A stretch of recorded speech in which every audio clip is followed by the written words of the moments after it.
In the enterprise domain in particular, you guys are saying that Anthropic leads in terms of market share, then OpenAI is just behind.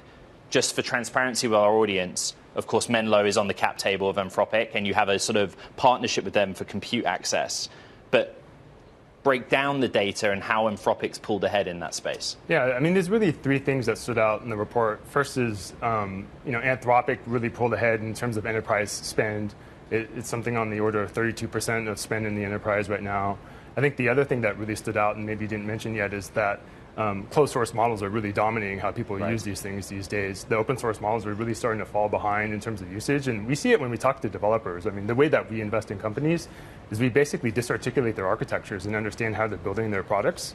And you can see it anecdotally when we talk to developers in those companies. An executive from OpenAI was posting this morning on X that ChatGPT is up to 700 million weekly active users, but therein lies the distinction, right? There's the consumer use, you have a subscription basis revenue that comes in, and then enterprise, that seems where the volume of dollars are going right now. What do you make of that ChatGPT stat? Yeah, it's really not that surprising, and we hear it when we talk to folks, again, in the same way that we talk to developers, we talk to users of these products. I mean, it's pretty well known in Silicon Valley, at least in the circles, that OpenAI sort of really wins in the consumer space, at least for now, and Anthropic's really winning in the enterprise spend with developers who use it programmatically.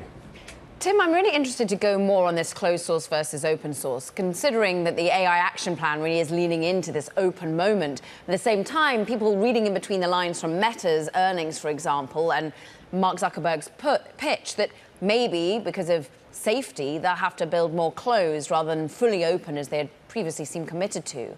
What does an enterprise need right now? Yeah, what really an enterprise needs is what's, at least in technical circles, called the so-called ilities of a product, the manageability of the product, the security, the observability, everything that sort of comes with being able to run that product. It's really hard to just take the weights of a model and just go run it. I couldn't put weights of a model and put it on a hard drive and just hand it to you and say, hey, go run it. There's a lot of services and sort of software that has to stand up around it to be able to make it usable. And so that's really what you're seeing is folks reaching for enterprise closed source solutions that have programmatic access to these capabilities.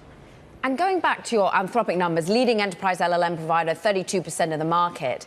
How early are we, though, in this rush and this commitment of money by companies into large language models? How much more is there to take? How quickly could we see the landscape shift?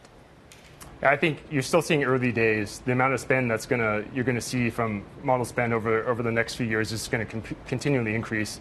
In the report, you saw just in the last 6 months, spend went from 3.5 billion to 8.4 billion, which is more than double, again, just in the last 6 months. So it's early days, and I think the spend is going to continue to increase dramatically. So I've read through the report, and I always look for data that kind of gives us the other side of the story.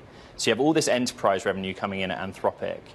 But what is their cost, OPEX cost, compute cost, on a per token basis? Like, is that data that you track that tells us if these companies will ever be profitable? Yeah, it's not data that we put into the report, but Dario's been pretty open that he feels like the gross margins in the company are going to be respectable and increase over time. And I think what you're going to see is efficiency gains from the models and how they're used. You're going to see things like token caching really start to dominate how people use the models. And so they'll become more efficient over time, and the cost to run them will sort of go down over time, I fully expect.